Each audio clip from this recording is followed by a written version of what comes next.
two.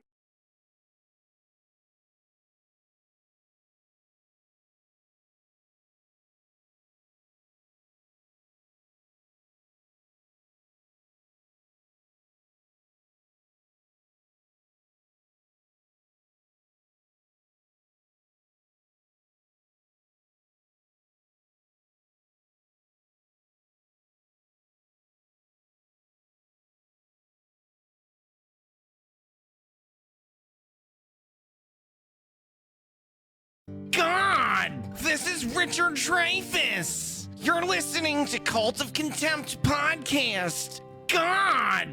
What do you do with the mad that you feel when you feel so mad you could bite? When the whole wide world seems oh so wrong, and nothing you do seems very right.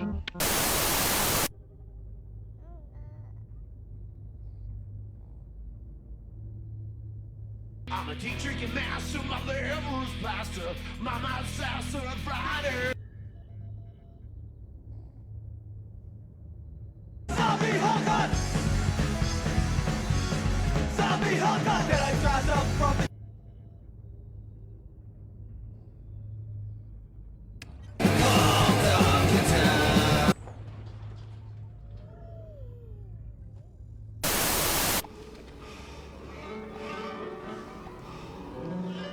evil is as evil does it. I believe in wicked.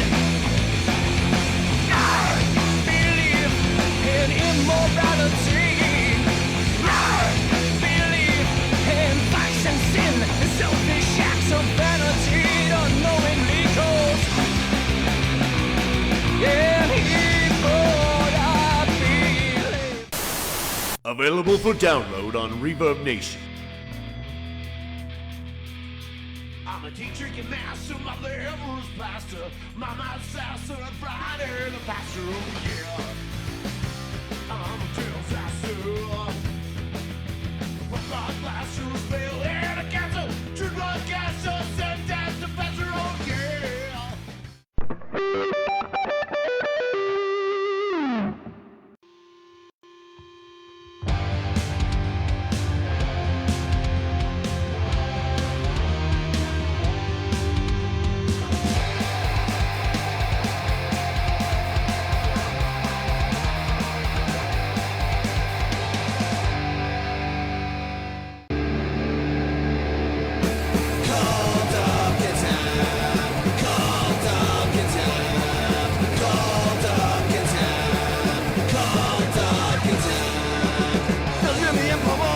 Random ruckus, live from space, but really in a living room. Inquisitor is looking grimly with an inquiry. It's time to name the asshole of the week soon. Cult of Contempt, Cult of Contempt, Cult of Contempt. Wednesdays at 8:15. Hey, what's up? Are we on air? People, we're on air. Welcome to the Cult of Contempt. We are here live. I'm Paul Mald. This is Jim Cook. Hey, Phil I'm Perry. Jim Cook. Hey, and we are here with Jeff Mack. Jeff Mack. Dark Lord, villain, monster. Dark Lord, villain, monster, founder of the Evil Expo. Da-da-da. You seem pretty mild-mannered for, like, an evil villain type. Jesus Christ, unprofessional. I know. Who do you think you are? Listening to your own show while you're on the show. Is this Fucking- Inception? Shitception. Okay. You're getting shit reception. I'm too distracted to like fight you guys right ADD. Oh, I'm Jim, glad he's you're not distracted. confused. We only have a show to do. There's just smoke coming out of Jim's Give ears us right now. some history on because Evil Expo is not your first. Oh, your first horse and pony show, sir? It is not my first rodeo. No, I started doing events when I was in college, so Okay. that would be about 3,000 years ago. Okay. Uh, What kind of events were you doing back then when you were you like an undergraduate or whatever, wandering around, you're like, hey, I need to get some girls somehow. I'll start throwing events. Is that it or what? well, guys, cute guys. Cute guys. Rocky Horror Picture Show stuff. Like the Rocky Horror Picture Show really, destroyed my life as it has destroyed so many other lives. No. And I decided to do a bunch of Rocky Horror stuff. Actually, I wanted to just put on the Rocky Horror Picture Show, but we ran into a bunch of what, by modern terms, would be incredibly ridiculous intercampus politics, and they wouldn't let us show the actual Rocky Horror Picture Show. And we're like, we've got a Rocky Horror Club with a bunch of Rocky Horror weirdos, so what else are we going to do? So we just found other weird stuff to put on, and eventually put on a convention. We called it, I think, the Grand Countercultural Convention. Wow. Our big guest of honor was the Reverend Ivan Stang from the Church of the Subgenius. Oh, nice. I know the Church of the Subgenius. He was a trip and a half. Yeah? Yes. If you don't know about the Church of the Subgenius, it was basically just some, I guess, college guys who decided to start a church. What was it, in the 80s or something Back like in that? the 80s, yeah. And it was just a joke church. They wrote a completely ridiculous, mythology about J.R. Bob Dobbs, who's kind of like this advertising man with a pipe who's supposed to save you by giving you slack, or basically allowing you to slack off. So, and they wrote this kind of ridiculous book, and then they had a series of books. They have a podcast now. Do they on have a Facebook page. manifesto? It's not like a manifesto. It's just more like the stark hand of death, and all these aliens have it out for you. So we might as well rock and roll and party. Was there a sex kind of cult thing? element to it, like David Koresh? I think just it like was just taking like, his pick of girls and it was saying, just- "I'm Jesus, I'm gonna bang you now." Right? That's what Koresh did, right? He probably said it just like that. I'm Jesus, and I'm gonna bang you now. Well, anyway, yeah. Sorry. So, That's what happens when you hang out with assholes. Yeah. My sidetracks are spectacular. That was Anyway. that was epic. Look, I understand you guys are not going to be saved when the aliens come, and us subgeniuses who will be saved from the aliens, we'll just be Wait, laughing. are the at aliens you. gonna be your friends? apparently, you get to hang out with the aliens if you're in the club. Why is there always aliens involved with cults? Like, why can't it just be? Why can't it be like lawn? Like the zombie Jesus? Zombie Jesus has been a tried and true thing to believe in for hundreds and thousands of years. It got us through the Crusades. It's gone. It's over now. They had the kid touchers, and then the whole thing is kaput. Maybe it was But kaput I before don't that. know. I like the idea of the being a zombie who embodies this great power. It's almost like a Marvel comic hero. You've been poisoned by Irish Catholicism. Please get over it, man. Come on now. Well, I like It's to the modern think that era. Buddha, Jesus, they all had nice things to say. Roy Rogers. They were all mean. John they Wayne. would just sit around and make fun of people. Like, look at that fucking guy. Yeah, he's a fucking leper. So he Shit's was only going hanging on. out with sinners and saints just to make fun of them? No, he was hanging out with the sinners and saints to make fun of all the pious people. Look at all these dumb fucks worshiping my dad. These cocksuckers. What do they know? These are not actual quotes from the Bible, as far as I know, although they could be from the Gospel of Thomas. Seems reasonable. Yeah? Thomas Green. Is that Doubting Thomas? There's a bunch of Gnostic Gospels written by the other apostles whom we never hear from.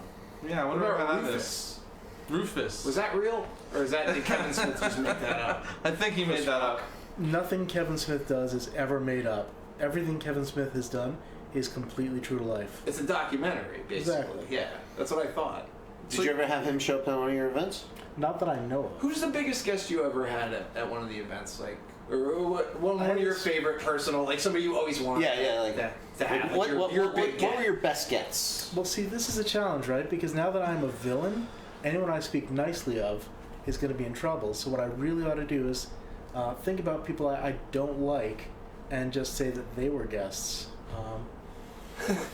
Man, I can't think of anyone off the top of my head. So are you being like the Spock, but with the goatee right now? Is that it? You're being like goatee Spock? You're doing the opposite of what you normally do? I am. I've become the goatee Spock, evidently. That's crazy. So you threw that event, and then how did you get into events then after that? What was that first event?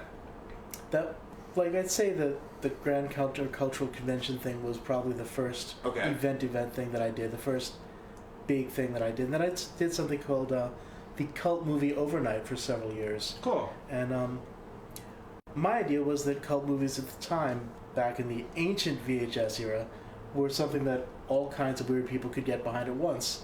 But I had not yet understood things like, if you name something The Cult Movie Overnight, everyone will assume it's just about cult movies. And the part where you try to explain thereafter often gets lost.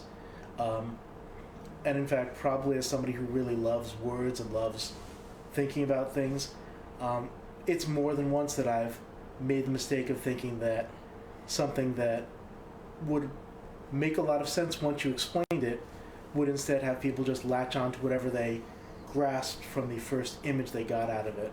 It's been an interesting learning process. Naming anything is tough because you try to make something all-encompassing, and then there's always going to be somebody that's pissed off about it. Case in point, grunge. Nobody knew what to call the underground music that was coming out of the Seattle and the West, and most of it came from Minneapolis, let's be honest. But they gave it that name, and most people rejected the name it got. Like punk was like in a Pullman, I don't know, like the 1800s. And a punk was a prostitute. From what? Case in point, I thought it was a street person. Okay. I named the bad hormones because I just thought it was like funny. Like I never thought of like whores or prostitutes or moaning really, and we played songs that have nothing to do with any of that, but people always think we're gonna be some kind of like sexual fucking band. I think you're a bunch of like misogynists. Just by the name. If you look at the name, if we spell hormones the regular way, nobody would give a fuck. Oh, bad hormones, okay, whatever.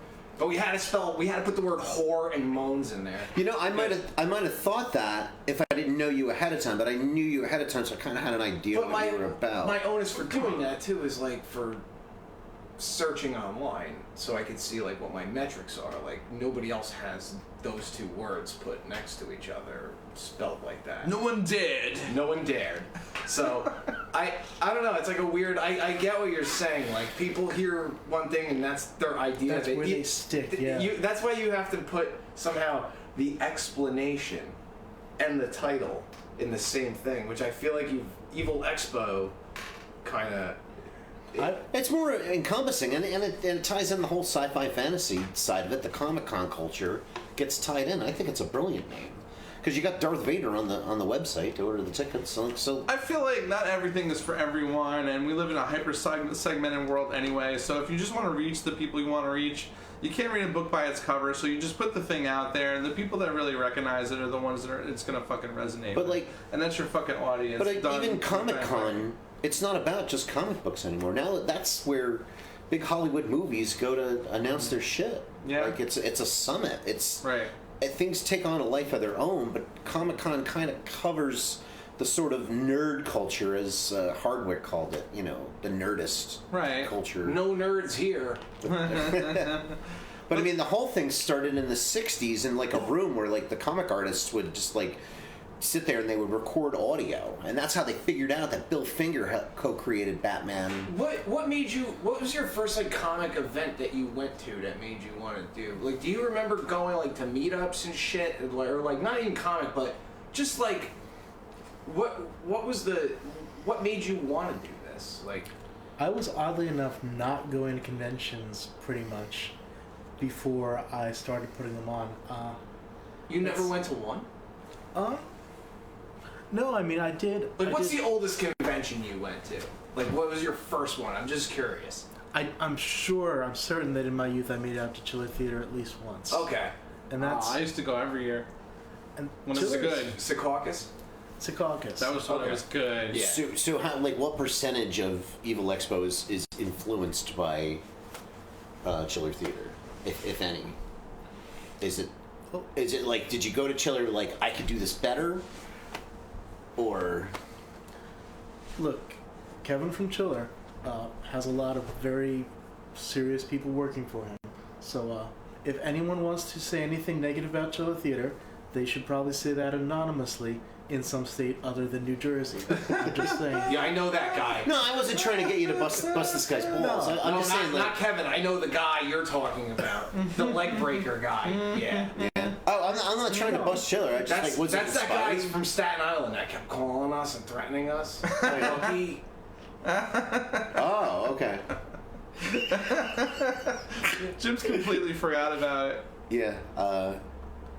There's one. I mean, Chiller in some ways is this classic autograph convention. Yeah.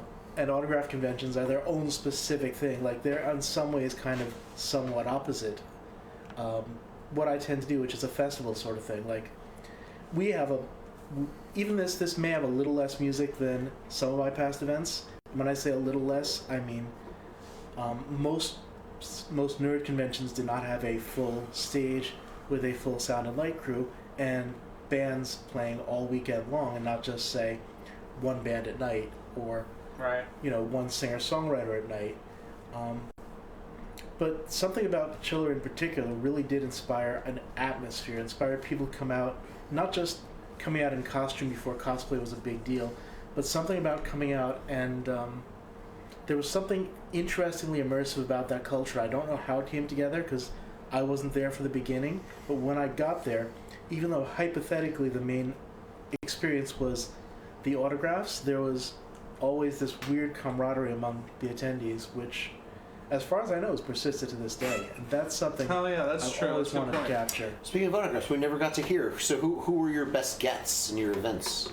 Best guests. That's a great question. I always did enjoy Emperor Norton's stationary marching band. They're A stationary marching band. I like the name. That Like- sounds genius. I don't know. I've never heard of that, though. Emperor what? Emperor Norton. He was the first emperor of America, and he issued a bunch of currency. And if you Google Emperor Norton, there's a bunch of fascinating stuff about that fellow. Oh, And, He was a nutty guy in San Francisco, I think, in the 19th century, and just all these rich people started having him over. And he was convinced he was the emperor of America. They were all subjects of his, and he had this whole spiel. He was probably just trying to get free I dinner. think I for was people. reincarnated. You could be that guy. You could be Emperor I Norton. feel like the Emperor of America. Donald Trump, I'm coming for you. I'm the emperor of the fucking America. I put you in the chemicals. I'll break your back. I'll fuck your ass. And I'll make you humble old country way. Fuck you. Iron Sheik. Yeah, we get like one or two of those a show. No, that's a new thing. That was only after your friend came. I never did Iron Sheik before your friend came on. Oh yeah, for Danny. Dan, I never did it before that. I was like, I never do the Iron Sheik. And then the daddy comes here, I do the fucking Iron Sheik. I fucking do it. You shut the fuck up. You stop fucking laughing. You don't laugh at the fucking Iron Sheik. Fuck you. I just spit. Fuck the Ted DiBiase. Sorry. So I have so many different voices in my head. Sometimes I have Richard Dreyfuss. Sometimes I have Adam West, and he says the worst shit ever. Like when I met Adam West, I asked him, I said, hey Adam, what was the craziest thing that you ever saw on the set of Batman? And he said, one time Frank Gorshin pulled out his penis and Burt Ward admired it while Lee Merriweather was eating his asshole. Yeah, Burt Ward. Adam West. Good old days. I can't wait until they make that the new Batman. He's very inspired by that. I want them to make a fucking porno movies. Those guys are just getting ass left and They right. did make a Batman porno movie based on the 60s one. It was awesome. Randy Spears plays a Joker. Shut up. I swear to God. That's crazy, man. This is such an educational show. Yeah, it Are is. you a wrestling guy at all? Did you watch wrestling back in the day? Back in the day, I'm not a wrestling guy these days, but old school. So you knew who Iron Sheik was? I'm currently, even as we speak, having Roddy Piper flashbacks. Oh, I love Roddy Piper. Right? Piper was great. Yeah. He was one of. He is. Would you- Heel's heel. I know Evil Expo is not an autograph convention, but if Roddy Piper was like around, would you try? If Roddy Piper was around, I would do anything that man wanted. Dude, that guy was the best villain of all time. Yeah. All the time. Plus, how come his action career didn't take off? I thought he was great in They Live. Yeah. Like, what happened? It's Like, a great cult movie. he tried a couple other movies, but I guess they all bombed. Hell Comes to Frogtown. I don't Yeah, know why that didn't win the Oh yeah, that was a bad one. I forgot about that one. It was fucking great. I'm gonna put it out there that he actually We have very different definitions of great. Anyway, he could have chosen less cerebral, less weird movies. Like They Live will always be a cult classic, and it's probably the movie that, if I was gonna get the rights to show a movie like Baby at Evil Expo 2, I would show that movie because so many people should see that film. But that's such a weird thing if you think about, I'm gonna make a career as an action star. How are you gonna do it? Well, I'm gonna do a complicated movie about how everyone is actually brainwashed by these people who are controlling society and forcing them to consume. That seems like a fascinating action movie premise. What are other guys going to do if they want an action movie? My girlfriend was kidnapped and I want revenge. You insulted my family. I will defeat your kung fu school. What's your movie about again? Dangers of consumerism and manipulation. Okay, Mr. Piper.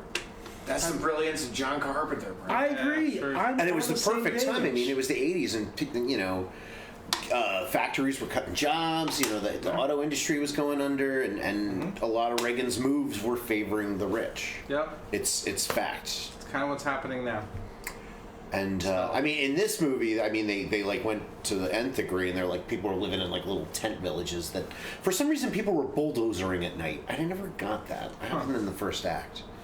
Like, were they trying to kill the poor people, or were they trying to weed out the? No, they're probably just trying to chase them out with fucking bulldozers. Yeah. Yeah. But I mean, There's one thing that were they people going after on the the poor, or were playground they going after the bulldozers. resistance? Were they going after the resistance, or were they just going after the poor randomly? That's what I didn't understand. They may have been trying to get the resistance. Complete trivia thing. There's a movie from I think the 30s called Man Godfrey about a rich guy who, for complicated reasons, basically becomes homeless.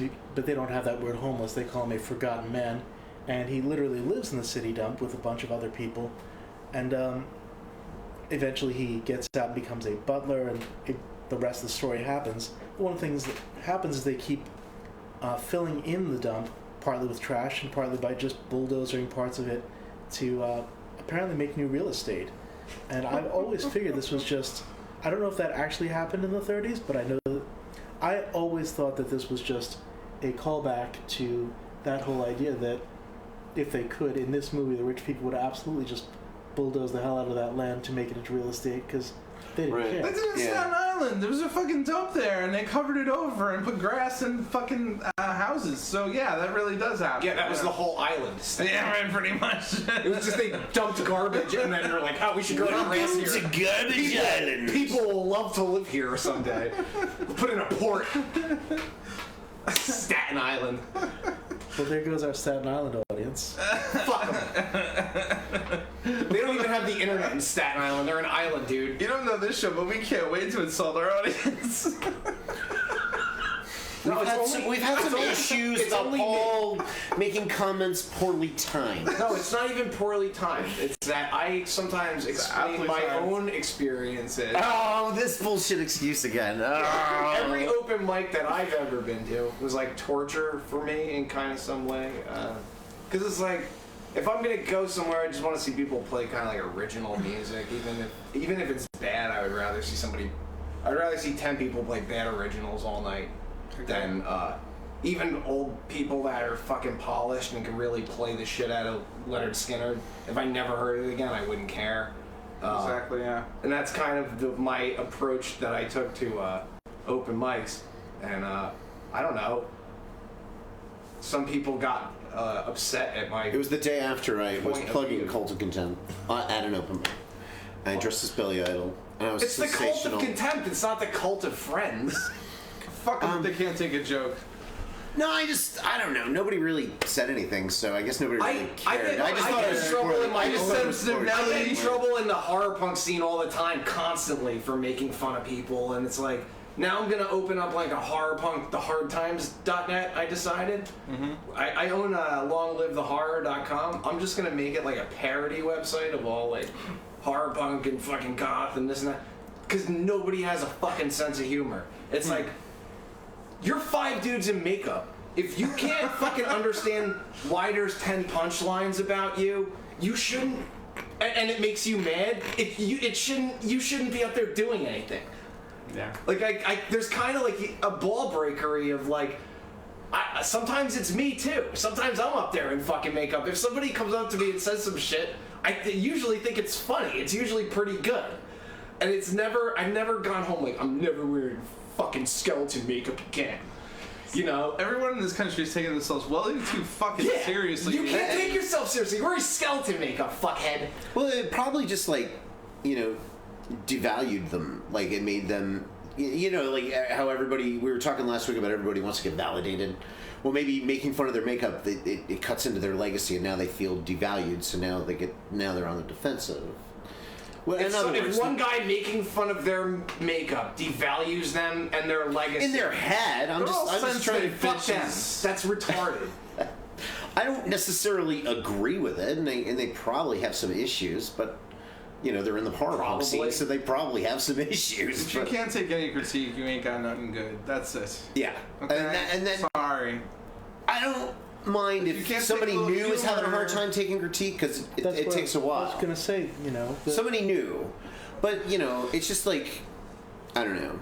Someone's doing their first open mic. Oh no, that's different. Like if you really hate what they do, maybe talk to them if you want to, but don't boo them off the stage. Depending on where you are. I've never heckle anybody. No. That's the thing though. It's like Not being mean, though. I've seen stand-up comics one time. Like I do stand-up comedy. I'm a funny fucking guy. I'll sit there and watch a comic eat shit, and my girlfriend's fucking like everybody else will be heckling them, and my girlfriend will be like, How are you not saying anything to this guy? Like, this is his time. Like, I'm not gonna say shit to him. Because I'm not gonna try and help him get himself out of this hole by throwing him any fucking rope. It's like, I'm paying to see him. He should be funny. Right. So to me, it's funnier to watch the people around me that aren't probably funny in their day-to-day life, and you know, like. I took stand-up comedy classes and shit. Like, it's... Right. I'm kind of in on the game of how it works and how it's all bullshit. It's all lies. Lies and bullshit. Smoke and mirrors. I mean, that's probably the hardest. But that's why I love watching... That's why I love watching a comic, even if they're eating shit, because it's like... Are they gonna... They could turn the crowd around if they're good. Yeah. Or if the crowd goes with them, or they don't, and that's just their night. And if they don't, they'll have they'll leave the stage. They go get paid. They'll fucking go do it again the next night. Yeah. And that's what it is. Like, with a little wiser to know what works and what doing. When you eat shit, you learn from it. That's the only and when you realize you ate shit, you get a lot better, a lot quicker. Because you're like, fuck, I don't want to do that again. Like when the reaction is visceral. You think twice about it, whereas when everybody just blows smoke up your ass and says, "Oh, that was great, good job, man," is it really a good job, or do they mean it? Like that's what I fucking hate is a false sense of like this was good, like excellent, you know. I have some friends who give me conditional yays and nays, but I kind of know who the person's opinion is, you know, like we were saying, it's in the eye of the beholder. Like, if I present a love song to you, I know it's not your fucking thing, but I know out of you I'll get, you know, some advice about levels and whatnot. But there are other people who don't have as much music experience, where it's tied to who I'm in a band with. You don't think I would like a love song? I wrote a love song before. You did? It's called My Dead Girlfriend. It's beautiful. I don't know. I'm just saying, like, I don't know. I have poppier tastes that. I mean, I'm trying to do something with Poison. Yeah. I have a Poison CD in my car for the first time since I was 13. Well, no, back then it was like a tape because I'm trying to turn certain Poison songs into like rockabilly songs. Interesting. It's this new country project I'm working on. Oh shit. Still in development, but. Cool, man. Yeah. And hey. Yeah. No. I could use a little tobacco. What was I saying? So you did the film thing, and then where did you move on from there? Well, it was really soon after that we hit on doing the Wicked Fair. Okay. The Wicked Winter Renaissance Fair. So it's a Wicked Renaissance Fair. That's the idea, yeah. And we weren't really specific in how we were going to define Wicked. There was a little bit of a thought that Renaissance fairs, you know, it might even have been a rumor, to be honest. It's hard to say. I didn't know the industry, like, from the inside at that particular moment. But there was some talk that Renaissance fairs were getting tamer. Some people were calling it Disneyfied, which would have an entirely different meaning in this particular era. Yeah, and right. so, but That's one true. thing we thought was, we'll do a Renaissance fair indoors in the winter. And that was the part that really resonated with people, the idea that we weren't going to be... So many Ren folk will at especially bigger fairs, won't always like all of the patrons. Partly because there are people who come to sort of be part of the fair and experience the fair, and then there are people who come to be like, kind of, I can't believe there are people who dress up and... Yo, can you believe these fucking people? Look at how they're dressed. What fucking year is it? Yep. Yeah, some those of guys. Yeah. Some of those I don't know, guys. like the Renaissance thing. I'm gonna throw my wife under the bus. She always called it, deep nerd, battle dork stuff, and she was never really into it. But if you go and you have some mead and a chicken wing, and you watch a guy, there used to be this dude who would like flip chainsaws at the one and up in New York. Tripp. Yeah. Dexter Tripp. Yeah. Dennis Daly has a T-shirt of the guy, and then it'd be a stilt guy. One time I was like laying on a guy's back while he was stepping on glass because I was the biggest guy in the audience. So he needed like to show his strength. I was as stiff as I possibly could, and I started sliding off the guy, and I felt bad. I was like, this is gonna go bad. But he walked on the glass. I mean, he was very careful to walk on the sides that were pointed up. I mean, that's the trick to that. But no, I mean, if you go and as an observer and experience, I mean, you can have a really good time at a Renaissance fair. Some of them have mazes. But yeah, I see what he's saying. Like, I have seen a lot more little kids. But I guess by doing it in a hotel, people aren't going to just show. It's not an outdoor event where you're going to get those fucking people. Like, Right. They just wander out of the fucking woods or. Rent fairs are really expensive. I mean, a hard site, an installed Renaissance fair, like a physical buildings there all year in particular, those are really, really expensive. And the people running those things, corporations running those things, really need to make a lot of money. And,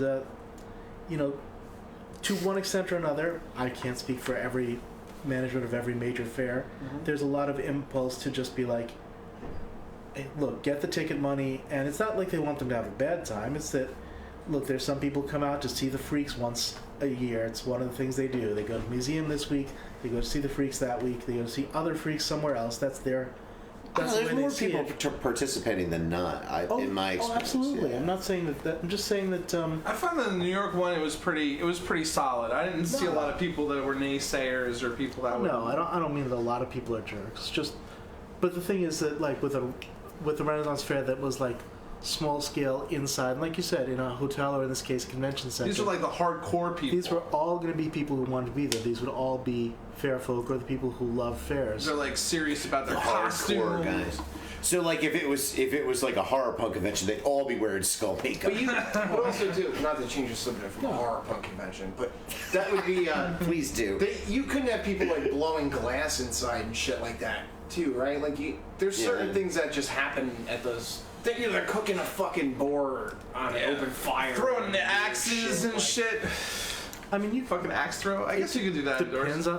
It always depends on the venue and the liability and the local laws. What did you have at yours? I mean, the first 2 years were at a convention center, and we didn't have as much really complicated entertainment. We had a lot of musical acts, we had a lot of wandering acts, a lot of magic. It's true, we didn't have like a lot of, say, fire eating. We didn't have a lot of axe juggling.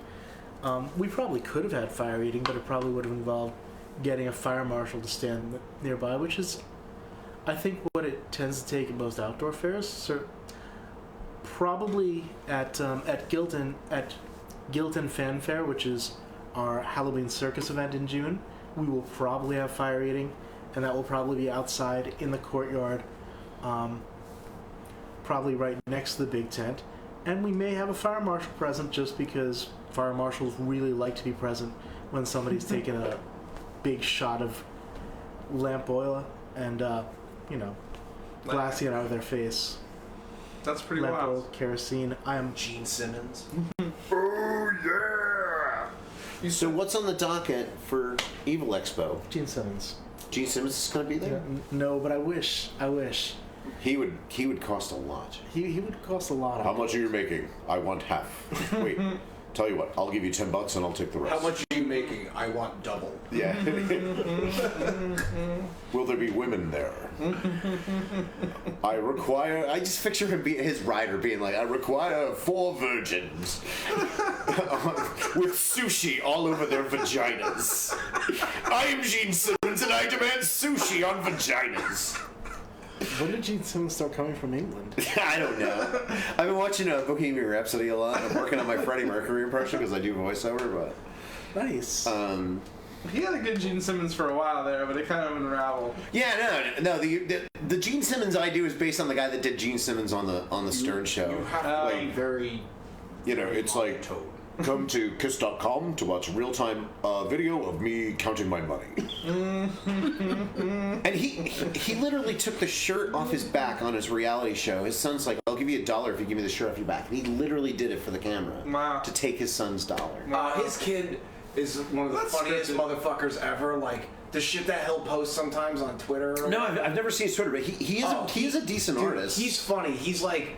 I've been dealing with this shit for, like, there was a thing where Gene Simmons puts ice in his cereal with the milk, and he's like, I've been watching this for my entire life, and I think it's disgusting, or whatever the fuck he tweeted. I'm like, this is hilarious. I love Rob Lowe's his kid. dad's balls. Rob Lowe, you know, yeah, that guy, his sons too. I follow one of his kids on Instagram, and all he does is fucking terrorize his dad. It's like, his dad will like post something, and he'll just like comment on it, like, you're not really there, you're at our house. Like, he just blows up his spot constantly. Like, this is great. How old's the kid? Like, he's like 18, 19, 20. Okay. He's like, he's older. He parties. Like, I think he's like in his 20s, the kid. Or maybe like 19. Right. I don't know. He seems like he's out and about. He's in his car, you know, doing shit. Like, right. But I'm always amused by that. Like, by the kids of Hollywood, you know, like just the shit that like that's their parents. Well, like, it's just right. it's humbling for the actor because like we live in this world where we all now have a propaganda page, you know, our Facebook page, and what's really going on is not what's on the page. Yeah, it is. I literally wrote about how my stomach needs an exorcism, which is basically code for that I'm shitting. And anybody who can't realize that is a fucking idiot. So, you know, mine's pretty straight up. Maybe a little bit of metaphor. There's some hyperbole, Paul. If we're being honest, there's a little hyperbole. Sometimes I think you're infected by an alien and your insides are turning into like a new being or something. They put me on a new drug. Did they? Yeah. Low dose Noxalone. What's the Noxalone? It's what they give people when they overdose to bring them back to life. Oh, wow. I get to take 3 milligrams every morning. You really Wow, so that means you're like the living dead, literally? Yeah, it says not to take opioids on it because they won't work shit. anymore. It's be a waste of time. But I don't take them anyway. Ever. Right. My doctor said it'll fix my cell problems. But yeah, at 35, I'm up to 4 pills a day. Wow. From none. In like 30, at 33, I had 0 pills a day. 2 years now, I got 4. 2 more years, I'm going to be up to 8. Or unless it's exponential. Maybe it'll be 16. I don't know. Let's I don't know do how some this works. age pill math. There's a y-axis and a... Getting old. I'm 42. I don't take any. So, anything exciting on the docket for Eagle Expo? Not a single thing. Completely boring. Absolutely dull. Don't go. This is actually just a secret meeting of people who are actual supervillains.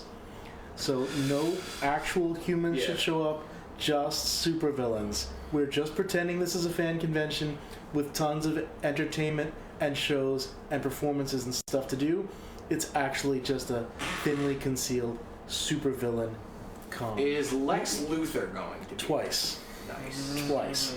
50s Lex Luthor and 90s Lex Luthor. Mad scientist, businessman, politician by 2000. Gene Hackman.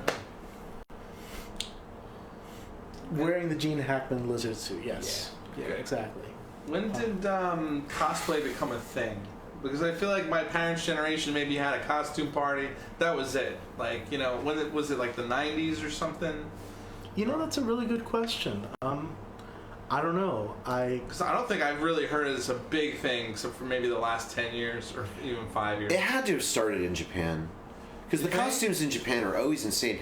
The first actual transforming Transformer costume I ever saw was from Japan. It was this guy in a red car, and he had it perfectly designed. He just went like this and then laid forward, and he was a goddamn car. I was blown away. And they're always with the hot, you know, Chung-Li and Cammy. There's porn to that effect if you, you know, are curious and do a search. Robots in disguise. Yeah, well, not Transformers, but I'm talking about the Street Fighter characters. Like, there's always a Cammy at every Comic-Con. There's a girl dressed up. I've always wanted to see, like, M. Bison and Guile, like, Eiffel Tower. Cammy or Chun-Li? Well, Baraka, or was that his name? What's Blanca. Blanca, yeah. Yeah, Baraka's the guy from Mortal Kombat. Yeah, well, Blanca is just electric. All excited. I should direct a Street Fighter porn. I should call it Street Fucker. Street Fighter. There probably already is a Street Fucker. Then I'm gonna do Street Fucker 2 Turbo. Good. Turbo. Turbo. The new what? edition. Hyper fighting. Hyper fucking. Is that where you just, like, you know, make the film go On the faster? DVD menu, you're gonna be able to change the amount of stars, and that'll change how fast it plays. I have no idea what you mean about this show going on tangents. Yeah, it's. I'm sorry. Laser-like focus here. That's what You I'm know, thinking. usually I take the burden of the tangents because it's 9 out of 10 times. You it's fucking me. made the tangent, asshole. I know. I'm taking the This guy, blame. we asked this guy. Why are you to calling me an cosplay, asshole? And then you fuckers interrupt him. 3 out of 4 people here have ADD. As you can tell, we're like kind of a spectrum of it. Well, let's see. It's like a fucking slice of it right here. I was really just thinking that either the best thing in the world or the worst thing would be for me to get Paul and Scoops and Mischief, who are our clowns slash haunters slash personalities slash God. they're just fascinating human beings. Mm-hmm. Assuming Scoops is human, which I'm not sure. Right. They're just enthralling people, and I'm officially having them just come by and just be themselves because they are amazing to be around. The one thing that they're specifically doing is our open bar, which is I think Friday night at 9:30, and I'm just thinking that maybe we should see if we can throw Paul into that mix because I can't, because I'm only going to be there Saturday. man, I can't make it on a Friday night, dude. After work, it'll never happen. I can't get off.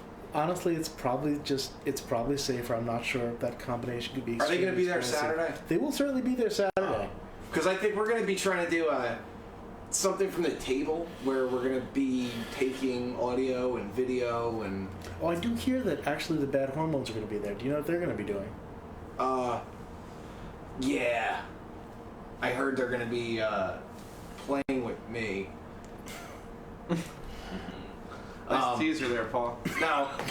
Wow, you're just a treasure tonight. Yeah, we are. We're going to be performing all kinds of stuff that we never played before live, so that's fun. Acoustic. We're unplugged still. Cool. I got the guys with me. Just Lantern's going to be there. Yeah, I haven't seen her since your birthday.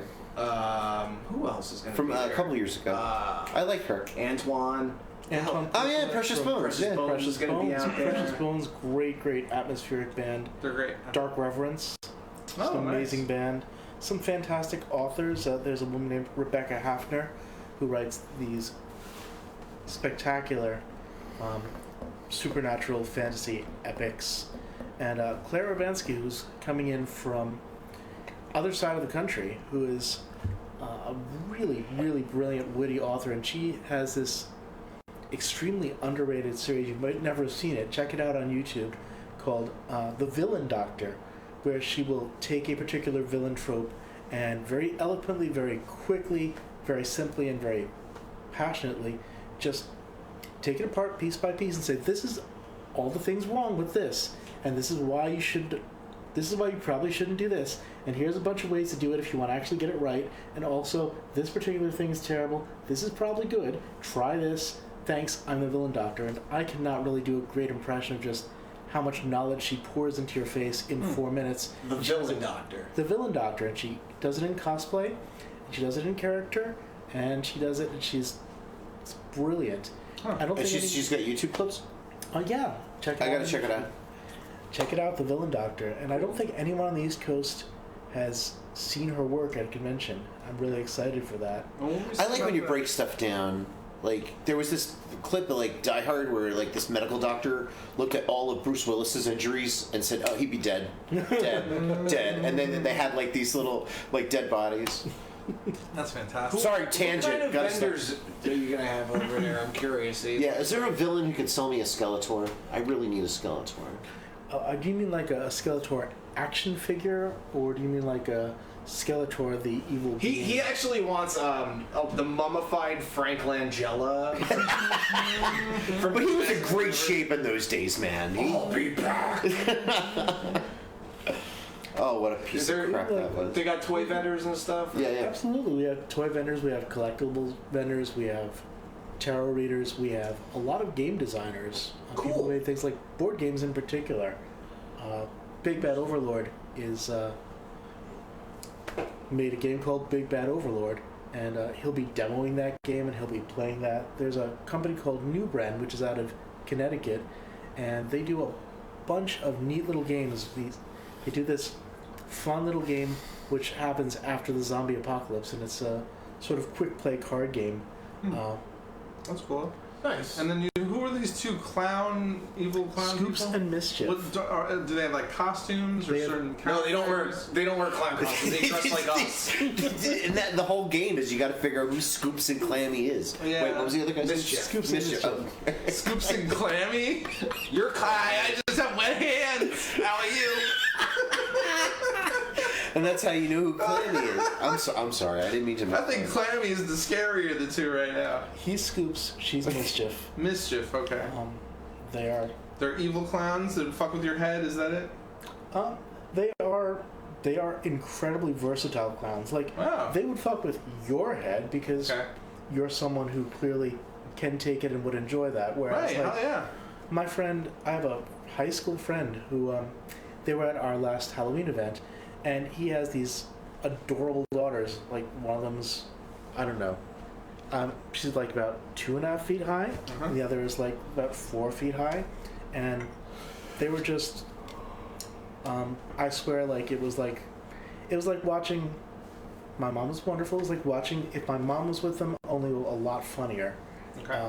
So like, they adjust themselves to the people that they're around. So I think of them as fascinating personalities. Like, if you're a person who would like to have like an in-your-face clown, they definitely determine that they can do that. And if you're a person who's like afraid of clowns, they will not clown near you because they figure, you know, as if you're gonna be a dick to someone like you. So like performance artists, basically. They can read a room. They can read a room, yeah. Well, the thing is, I've met people of all like genres, but for example, there are people whose idea of their character is, I am just a bad clown, I'm just gonna mess with you, which is fine if that's what you do. Right. I got really impressed by the fact that they can amp it up to like 11, and they can take it all the way down to 1, and they can still be funny and interesting, which I envy. Like, Yeah, that's for sure. difficult to do. Yeah, it's not easy. Yeah, like sometimes certain like comic specials will say, okay, you can't swear, and then the challenge, and so I guess that's what you meant by like taking it 1. And and that's a challenge. Like, you know, Cosby's a creep, but he was the master of being funny without swearing once. Yeah, that's you true. know? A lot of the greats But, were like that, actually. So yeah, so I kind of get that. That's cool because I have a friend named Johnny who's terrified of clowns. That's right. And I mentioned clown porn to him, and he wrote me like 2 days later. It's like, why would you tell me that exists? It's like, because it's funny. There's a girl getting smacked in the ass with I would have a just said rubber I chicken. made it up. I'm sorry, I was just joking. If it disturbed him that much, yeah, no, that came from my head. Yeah, I Don't think that would Google work. it. Yeah. Well, actually, Johnny, I'm producing it right now.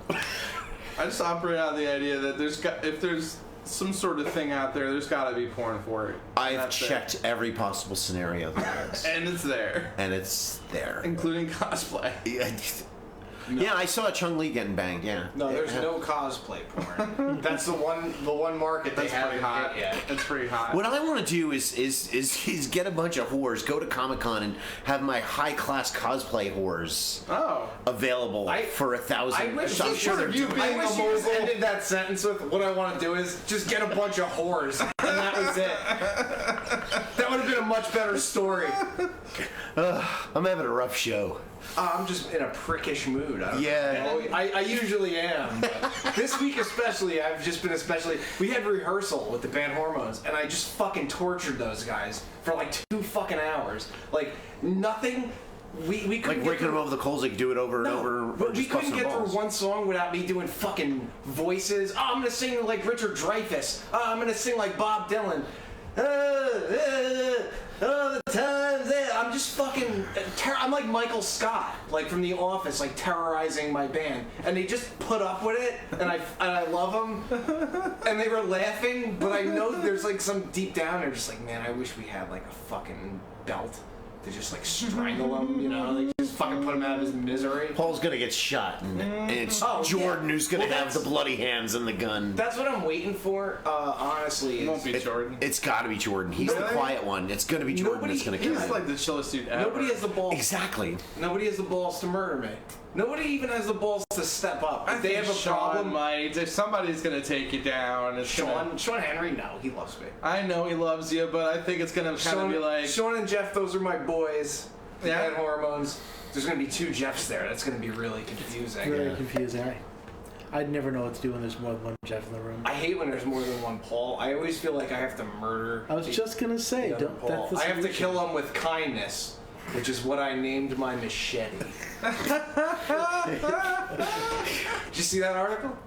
What's that? A guy in Florida with like the crystal course, meth Florida. like, scars. He had like the meth scars all over. Talk about zombie. Breaking Bad. He was like told his neighbor, "I'm gonna kill you with kindness," and he came over with a machete, like, "My machete's named Kindness, motherfucker!" Just like trying to hack the guy to death.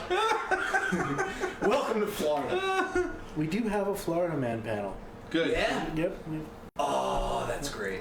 And are the costumes, like, I don't know if you know everybody or a lot of the people that are going to be there. It sounds like it's kind of a close There's community. hundreds and hundreds of people. Oh, are on the there? show, So yeah. are they mostly like villains that are already out in comics and movies and stuff, or are some people also making up their own characters? Definitely And some of each. Yeah, some of each. And we always get some people who are just. I mean, I pretty much just wear jeans and a t-shirt wherever I go, slacks and a t-shirt. The people I know that Slacks. have gone to the Like a expo gentleman. before, there's a couple people they do the acting for like the haunted hay rides and stuff like that. So, and they said they were interested. I don't know if they're going, so I'm not going to say their name because in case they don't go. But a couple You can really always talented shame them people. if they don't go. But I don't know. Shame is a great motivator. Shame is a great one. So I actually got contacted by a listener who sent me to a website, and there were some allegations about some of these. That's not true. Well, okay. That's not some. That's like a mountain. That's like. So you know the website I'm talking about? galaxy. Owl Eye View. Yes, the my favorite stalker. Yes, Your favorite stalker? that woman is obsessed with me. I'm assuming she's in love with me. Okay. But you know, Wait, no, there's a couple there. One of them is obviously, I think, fake, about a woman who says that you hypnotized her and then made her your sex slave for like a year or something like that. Have you seen that one? I mean, I'm going to be completely honest. Are you a hypnotist, sir? As a matter of fact, I am a hypnotist. As a matter of fact, I have in fact made people into sex slaves. Weird fact, you can't hypnotize someone into being a sex slave unless that person wants to be a sex slave. Oh, You can okay. ask So it was like a kink Any thing? hypnotist, it's all kink stuff, which is one of the most fascinating things about that website. That, for example, it takes out every single piece of this happened in a kink scenario, and it drops you right into the middle of the story. It's there's no story that's not horrifying when it drops you in the center of it. Like the other day, I had a lovely dinner. Okay. And I'm not going to go into describing the digestive process because I'm not Paul. But if all you did was drop in like a camera in on the digestive process, Right. and that was all you showed of it, without even say, people would immediately say, "Well, that's extremely gross," and that's just a natural process. Okay. If you strip out everything, if you strip out any of the context of, for example, even what is physically possible with hypnosis? Is there a way to physically hypnotize someone into, doing something they hate? So this was like a hypnotist kink that she was into or something, and you were like, I'm totally cool with doing that? Yes, but to be fair, only thousands and thousands of people knew about this. Like, Right. only thousands of people knew about my kink life, Okay. which, I've written about in more than one book. Okay. And which I was one of the most popular bloggers on FetLife, Oh. which used to be a social media place for kinky people. Oh, it's not there anymore? It's probably still there. I just I debate whether or not it's still a social media for kinky people as opposed to a gigantic flame war. Okay. But you know, if you take all this stuff out of the equation, everything looks completely insane. And then, you know, I honestly read the blog and I look at it and I'm like, okay, I vaguely recognize that situation. Okay, I remember that situation with that ex. Okay, I have no idea what that is. And for myself, you know, especially when things first happened, like the biggest thing that happened was that I was convinced immediately that, like, I had to believe everything. Like, it was kind of my job to own everything, believe everything. And I drove myself very insane trying to figure out who these people were, when these things had happened, how this stuff had happened, what was going on. I went through so many old emails, old photos, you know, like friendly photos. I don't really have a ton of like sexy photos, just everything from my life, like letters, to find out, do I even know anyone like this? Do I know anyone who fits this description? Like someplace I'm like, okay, I can see this is a particular ex. I remember this fight she and I had. I would interpret that argument incredibly differently. Or, you know, there's a place where I can say that. And then there's a place where I can be like, I literally cannot imagine how any of the pieces of this would fit together. Like, there's, say, 6 horrifying pieces in this, and, like, of these 6 pieces, like, I'm accused of having hired a porn star who was underage to do horrible things, then, like, stealing her to a sex shop where more horrible things happened, and this is a horrifying story. It's a gross, sick, horrifying story, and it's also makes no sense, not just in the sense of my life where I'm like, I hired a porn star once. I hired a porn star to show up clothed at appearance at the porn store my husband worked at because they were doing a grand opening. They wanted to have someone sitting at an autograph table talking about stuff. Right. I hired her on behalf of that store to do that. How would I be hiring an underage porn person, bringing them to a porn shop where the porn shops are full of frickin' cameras, would somehow have an underage person in the porn shop whatsoever, I don't think you can much less molested in the porn shop. Well, that was like, what I did my research. Like, anybody that asks me to do anything, I fucking Google them, and then you know, that shit comes up, and I was looking at it, and it's like, it's confounding to me. Like, if any of that I thought was true, it's like, this guy would be fucking locked up. Like, that kind of, like, the shit, it's like, it doesn't... So you think that was just, you know, you told someone the story and then it just kind of like was like a game of telephone? It just got distorted from maybe one person to another, or one person just distorted it in their own mind or something like that, and then this is what we get? Or... I mean, I think there's a whole bunch of pieces. The most simple thing that I can say, first off, I'm just going to say that memory is, in general, a fragile thing. That's not to denigrate anybody. Memory is fragile. Let me tell you, I'm certain that I had good times with my husband. I was with the man 13 years. But after the bitterness of our divorce, I can't associate any happy thoughts with that man. Okay. I can look at, like, I don't know, one of my happiest memories of him, probably Rainbow Cafe day after we got married. I can barely remember it at all. Every single negative thing about that relationship, I remember it, or I think I remember it. And that's a piece of it. There's also a simple piece that stuff builds on itself, and in the social media age, like, people become more and more convinced of something. One of the things that, you know, was convincing to everyone, including me, when this first happened, except for people who are a little more cynical than I am, was that it started out with many, many accounts all at once. And it didn't seem weird to me at the time to be like, how do these accounts from the past 20 years of my life suddenly happen? Like, you know, and then I'd look and I'd be like, okay, so this person that I finished dating 10 years ago, we kept having conversations till like 3 years ago. Our conversations were really pleasant the entire time, but they were really mad at me the entire time. I mean, I'm not saying that they are lying, but I am saying that, no, really, I don't think that we had this encounter. They hated every piece of the encounter. They hated me at the time. Then they faked a friendship with me for several years, and we had these conversations. We talked, and then all of a sudden, when the moment was right, they decided to tell everyone the truth that they'd always hated it. I think it's a lot more about once people start coming out and saying, whoa, this person's done all these bad things, it avalanches. And I'm not saying, and I'm going to leave it for other people to say how much of that's true, how much of that's memory.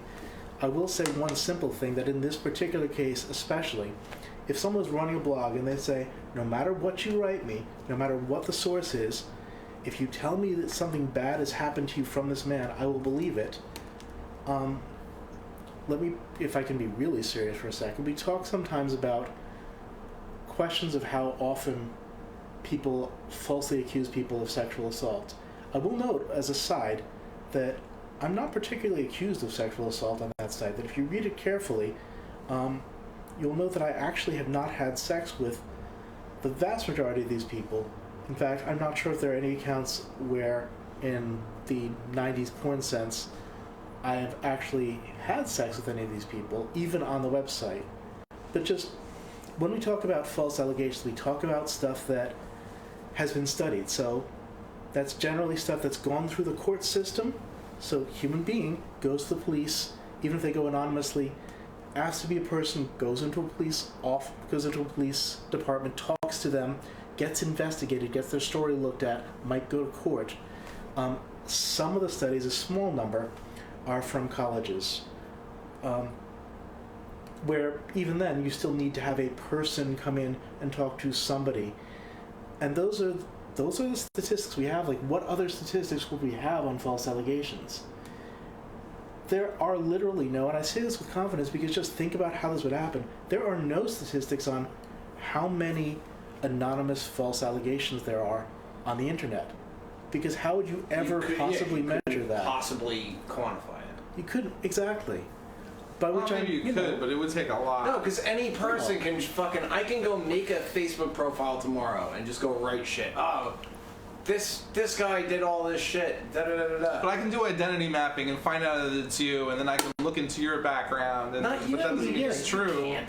Yeah, you can. Advertisers make identity maps of people, and that's how they sell your third-party cookies. But it's not like that. I'm not saying that you can find out the truth, but you can do some investigation. You could make a fucking anonymous account, go in, say whatever you want, and then get the fuck out, and the damage is done. You said it, somebody else read it. Yeah. Somebody can come out later and be like, we found... I had a situation recently where... So you're saying this is a witch hunt? I'm saying that, to be fair, in the kink community, I was what I thought was a consent activist. And while I had some really vital changes in there wasn't some really vital changes in that, like, I insisted on the idea of at least trying to have some kind of investigation. Mm-hmm. We did accept anonymous allegations. We didn't do a lot of bans based on them. We didn't go around publishing people's names based on that. Mm-hmm. But I was at least some kind of witch hunter. And eventually, mobs will turn on you. Oh, that's interesting. Mobs will turn on anyone, and that's a thing.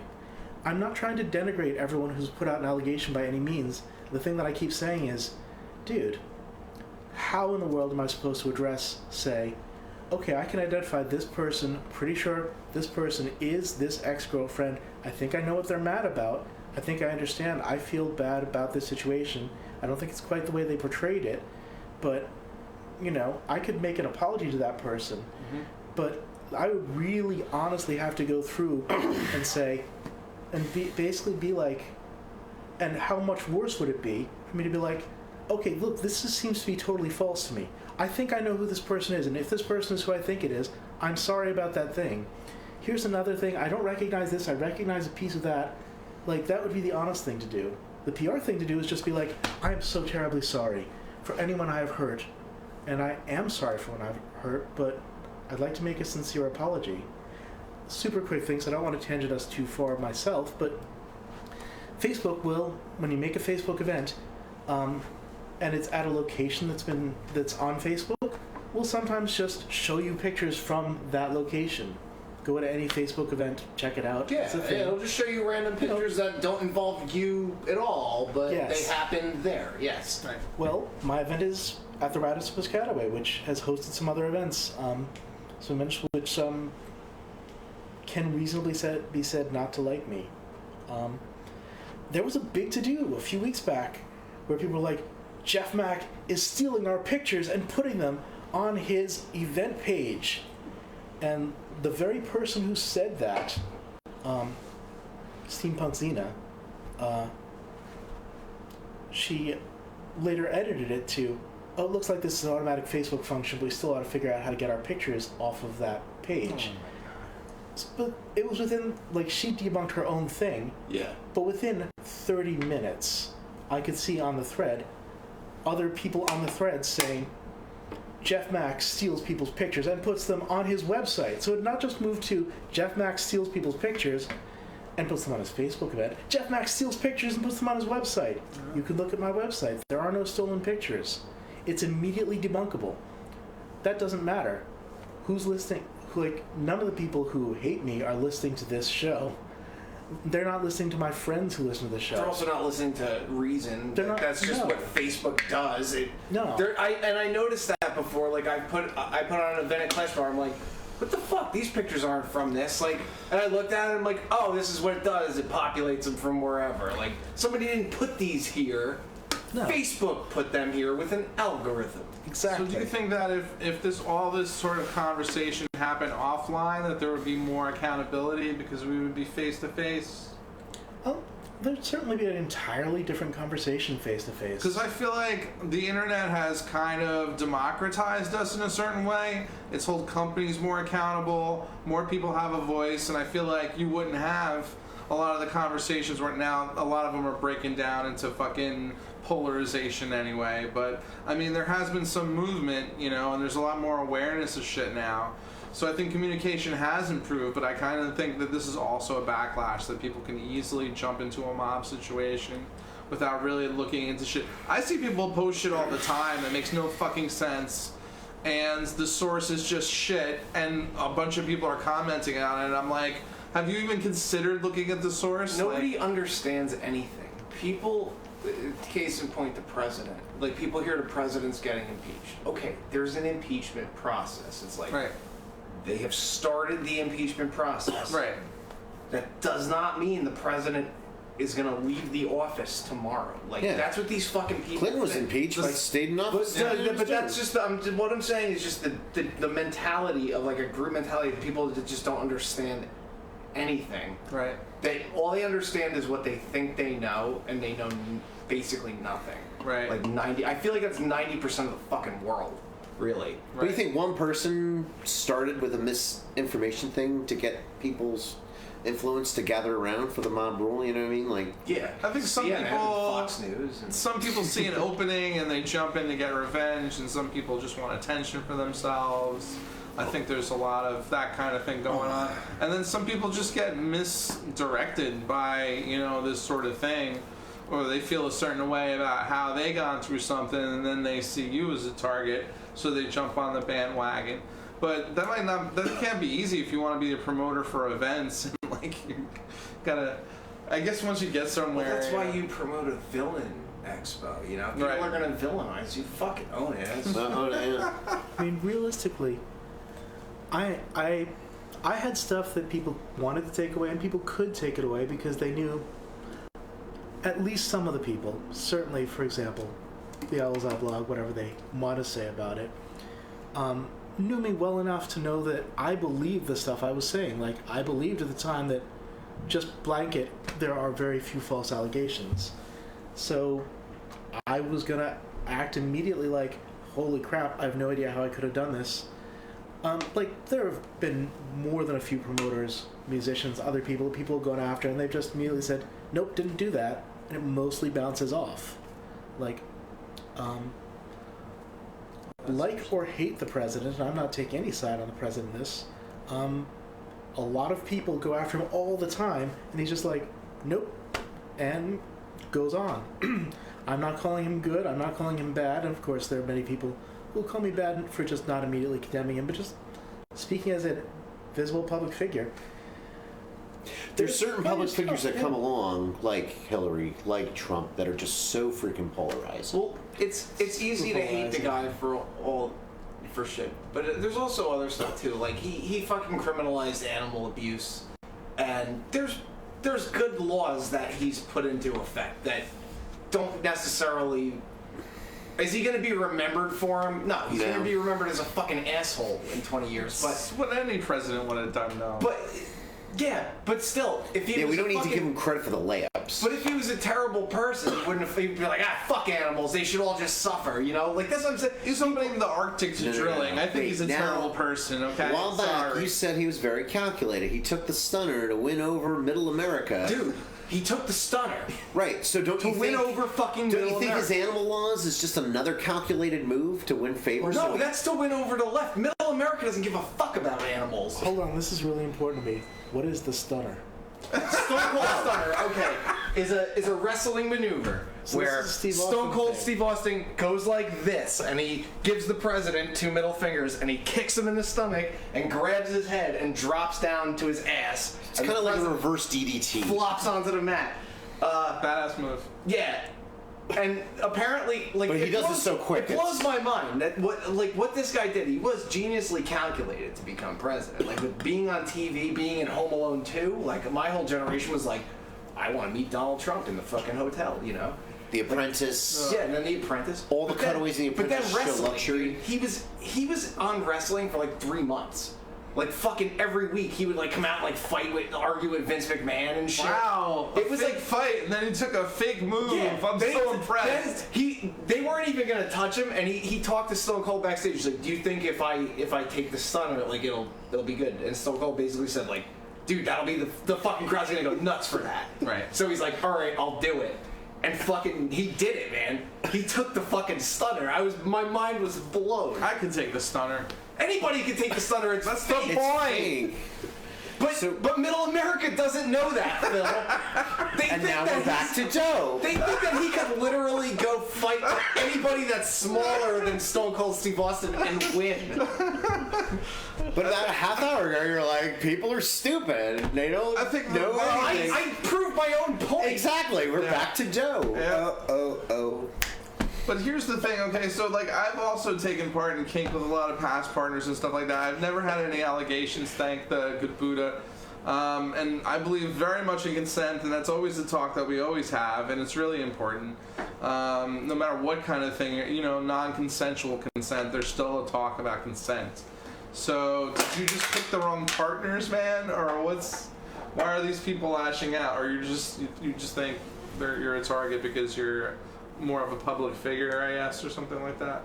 So I do have something that I consider a problem when I speak about this, which is just that I really ought to be just advocating for myself, whereas what I tend to do is analyze the hell out of this. Right, yeah, you seem pretty analytical about it.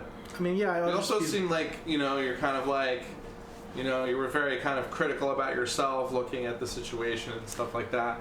I mean, for me, it's like, you know, I know, you know, I always did everything right. So, you know, if somebody ever came at me like that, I'd be like, well, A, B, C, and D, I remember exactly what happened. Like, I would just tell you straight up, and then people would be like, okay, fine. Like, I've done that a couple of times, like, and what it mostly got on that side was I got a reputation for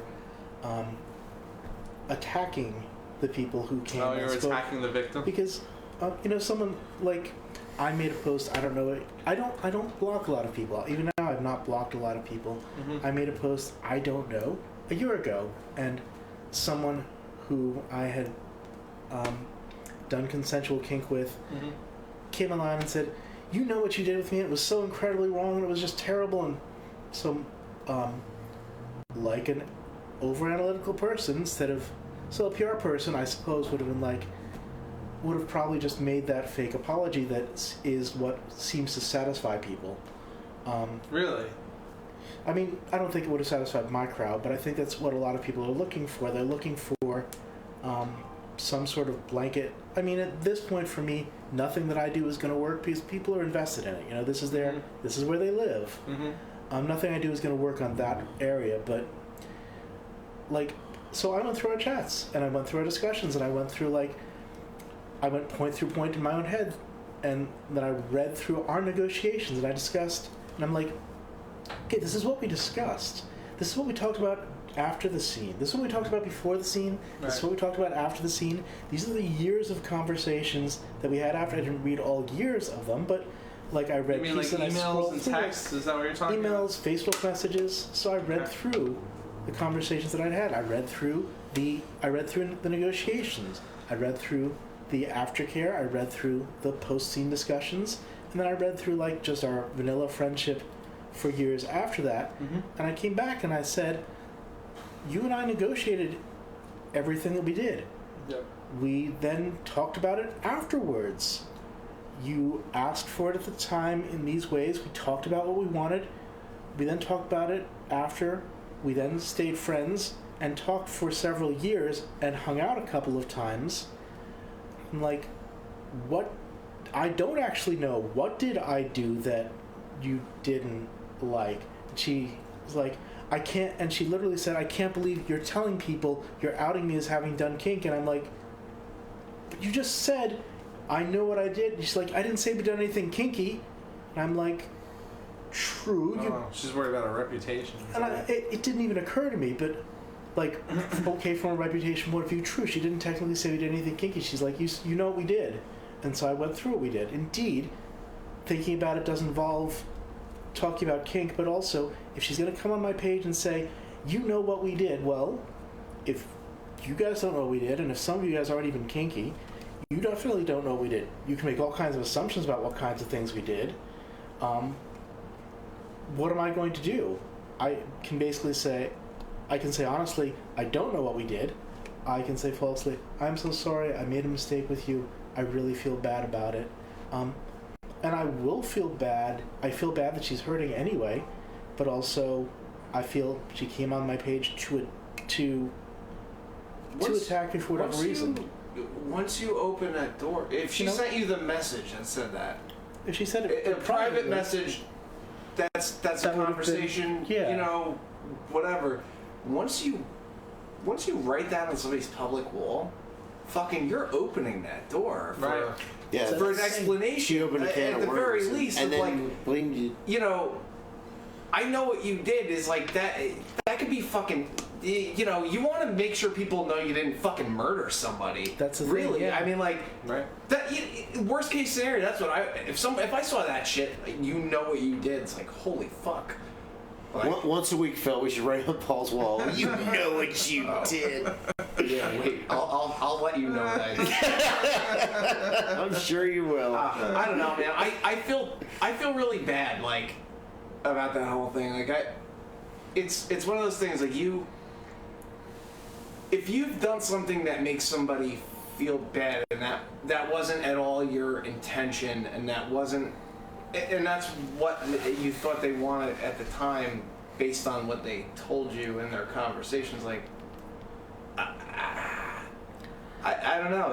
It's that whole kink thing, man. Is really I kind of rally against it on the show. Phil will tell you I don't rally against it, but he's the guy that usually will bring up kinky shit, and I'm usually the guy that fucking fires it right down like Missile Command out of the sky. Because of that kind of shit, where it's it's a misconception of, it's a very gray area in my head mentally, and I wouldn't feel comfortable doing, I don't want to choke a girl when I'm having sex with her, to be, straight up. If a girl asks me that, it's no, I'm not doing that. Because I'll fucking kill her. Well, first of all, you don't actually choke her, okay? It's just Exactly! fingers. But she's telling me, choke me. Right, but that's how they do it. I'm gonna be fucking a corpse. You gotta do a little bit of 4 minutes. investigation, man. You gotta read a couple of websites to figure it out. And you gotta talk about it I don't wanna read beforehand. no websites. I don't know. That's why I'm kind of not a kink guy, but I could see fucking how shit goes. How do you avoid? All right, let's say somebody is trying the kink thing, and you made your negotiations ahead of time, and then in the middle of it, they're like, I don't want to do this anymore. That's why there's a safety word. That's where the safety word comes in. And then you talk about it afterwards. Yeah, but that's never happened to me. I don't know about you. I have But do you think some of these allegations never came been from safe people who before, no. regretted what they did? no. I've never had anybody let me regretted what they rephrase did. that. Sorry, that's like an emotional response. I apologize for giving a. No, I don't think that they're mad at me for what I did. I think they're mostly mad at me for what I didn't do. A lot of them are mad at me for not having sex with them, for example, because I don't have sex with a lot of people. I am sure that a lot of them. I have no idea how many people got mad at what point. I don't think that they were mad at the point that we were still talking. I don't, like, some people call it buyer's remorse. I can't. Interesting.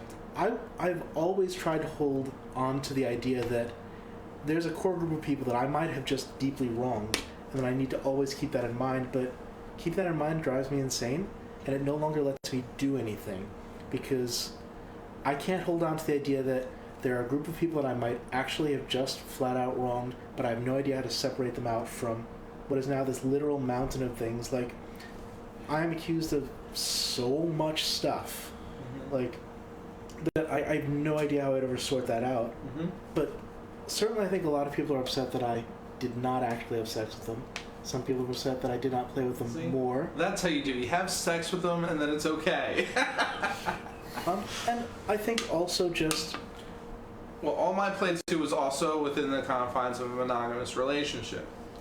And over years and stuff like that. So there was a lot of close communication, and the people that I was with would never have rejected the fact that we did something kinky. In fact, they were just happy about it, that we had explored a new avenue together.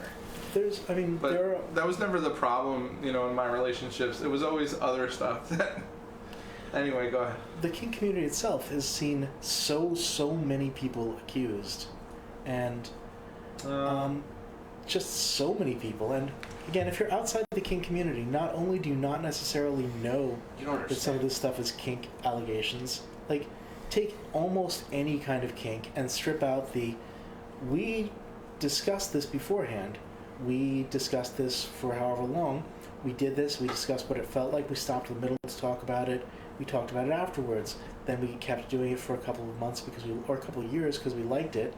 You strip all those things out, and all kink is going to sound terrible. Just pick up a sentence here. So then she was hitting his back with a flogger. Then she was whipping him. The end. You hear that, you either assume, depending on your context, that, there's probably some kind of kink stuff involved, or, what the hell? Why is this person assaulting this other person? There's no story there. There are so many people out there who have, at this point, experienced either mobbing of some kind of their own, seeing someone else in the kink community get taken down, seeing their local kink community get wrecked because there are now so many allegations, because really there's a reasonable argument to be made that given how certain kinds of kink are now seen, pretty much everything that happened in the kink community before, say, 2014 might be considered non-consensual by certain standards of consent. I'm not going to try to defend that as a blanket statement, but I'm going to say that there's a massive amount of changes. Here's a most basic change. From, say, when I started 25 years ago to today, there is an idea that if you decide 10 years later that you didn't like something, if someone decides 10 years later that they didn't like something that they said they liked at the time, that it happened 10 years ago, not much would have happened. Maybe that person would have told their friends. I don't think most people would go around saying that person has done something wrong. If tomorrow someone says, I was doing kink with Jeff 10 years ago, I liked it at the time, which is what some of the accounts say, in fact, but now I realize that it was wrong. It's now wrong. It's just, there's not a question. There are so many people who are just not. So the allegation thing, there are many people who've seen people hit by them, especially in the kink community. There are so many people who've seen online mobbing. There are people who've seen just stuff like, what was it today?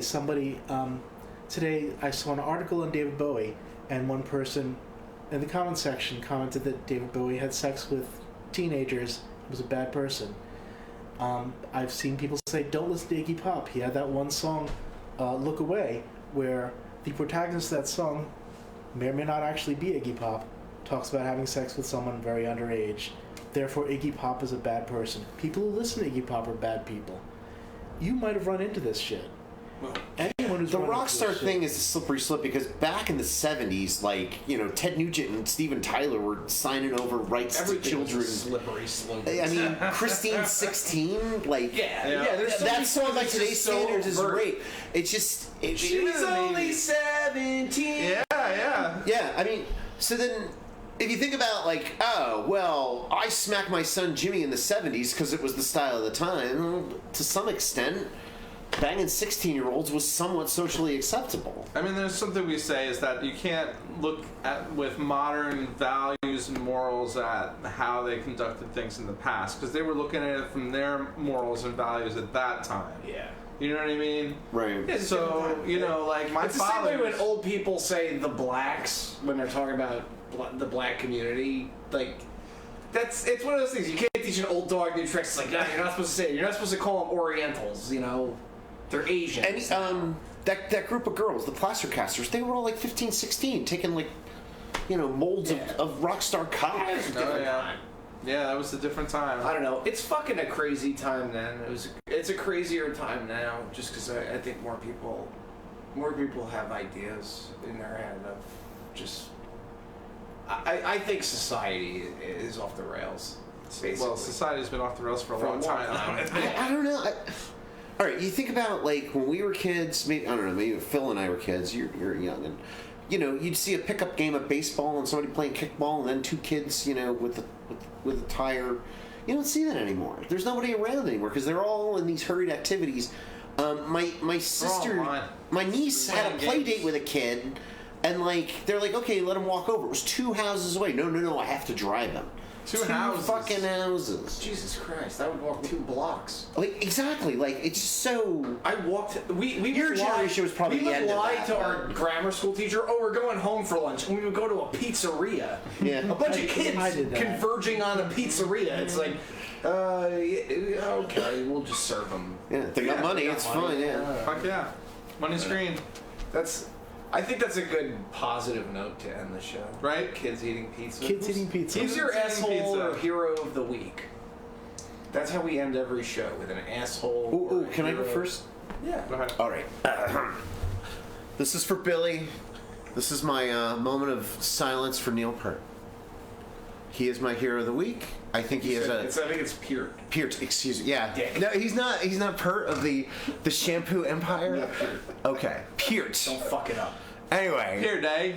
I really think he was a big part of pop culture and was a drummer's drummer, and every drummer who ever aspired to be a drummer at some point listened to Rush, and Hell yeah. I think his death is kind of sad. I had a Rush phase. I'm not a huge Rush guy, but I don't know. The downside of Peart was that he was kind of cold and calculated. Fuck you, Paul. I hate you. And but I don't know. Listen to Subdivisions. Most drummers will just do 4/4, you know, just a beat. And then they'll change it up the next time the pattern comes around. Peart will change it up like almost every measure, doing yeah. something different. Oh, yeah. If you really listen to Subdivisions, he doesn't do the same thing. He's not boring. And then if anybody says his drumming is boring, their ears are broken. But with, you know, so I salute Neil Peart.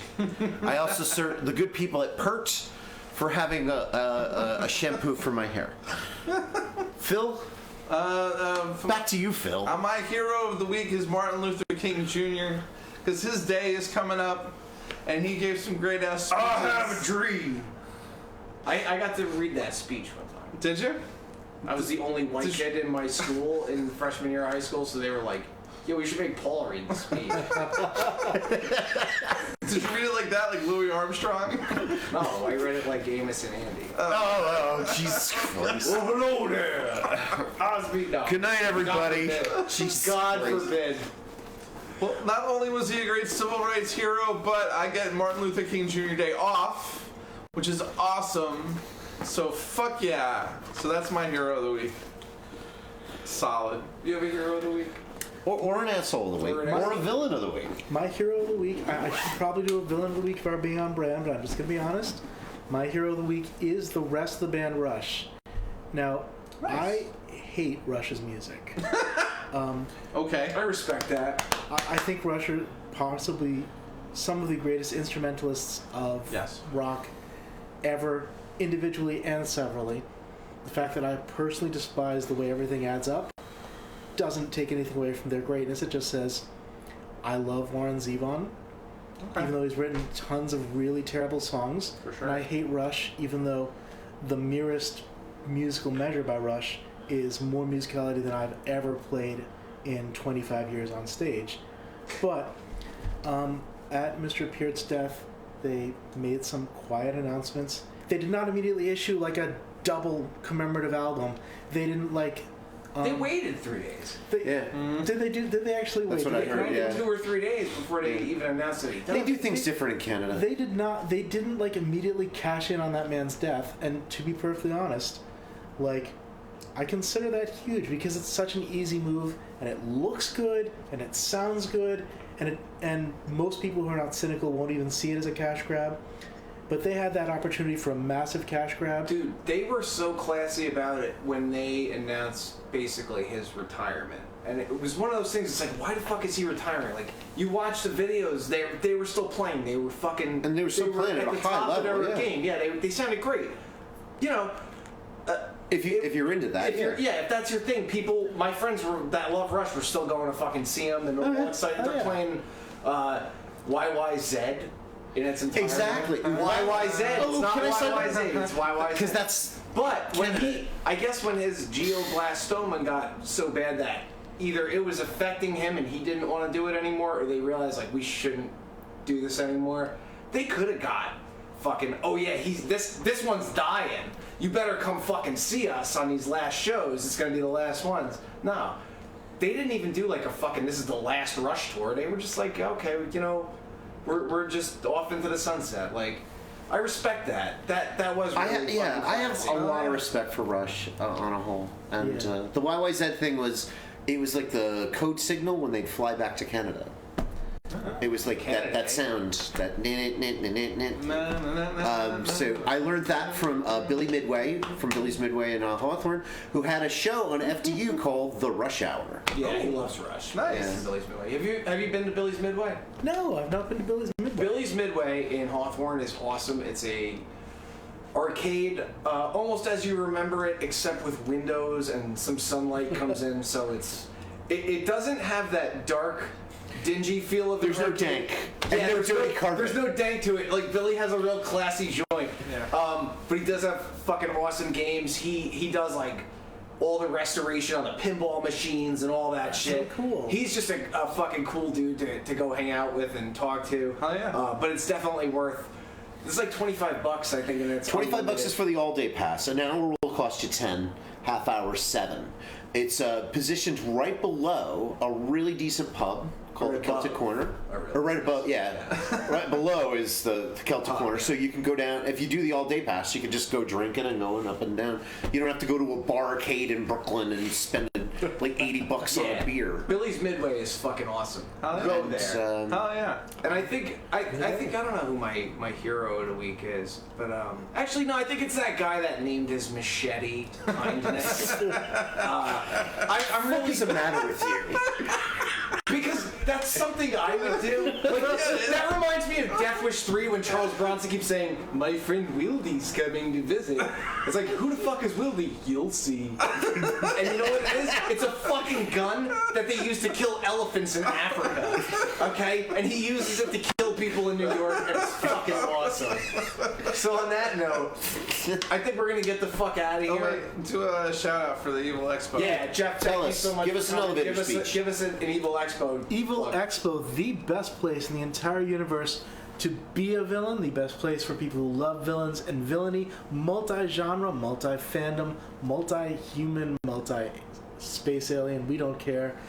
EvilExpo.com, January 24th, 26th, the Radisson of Piscataway, New Jersey. Again, that is EvilExpo.com. Hotel rooms 732-980-0400. Yes, I have the hotel's phone number memorized because I'm a nerd. You should go. I'll be there. Stay villainous. We'll be there. We'll be there on the 25th. Hell On the yeah. 25th. Come see these three knuckleheads. Evil is as evil does. We love you guys. Later, babies. Later, babies. We hope you enjoyed our presentation of Cult of Contempt podcast. If you have any questions or comments, or want to hear your band on the show, just write us at cultofcontemptpodcast@gmail.com. If you'd like to see back episodes of the show, youtube.com/Plan10 Studios, cultofcontempt.org, or right here on Facebook, Cult of Contempt Network. Even check us out on Instagram at Cult of Contempt Podcast. You want to reach Paul? It's at Paul Mauld on Twitter and Instagram, and Paul of the Living Dead on Facebook.com. Phil Perry, the writer, on Instagram, and his Facebook fan page at Phil Perry, the writer. I'm Jim Cook at Jim Cook on Facebook, or Jim Cook Voice Actor on Facebook. You want to get a hold of me directly, jcookvoice@yahoo.com. On behalf of Paul and Phil, I want to thank you for listening. We'll see you next week at 8:15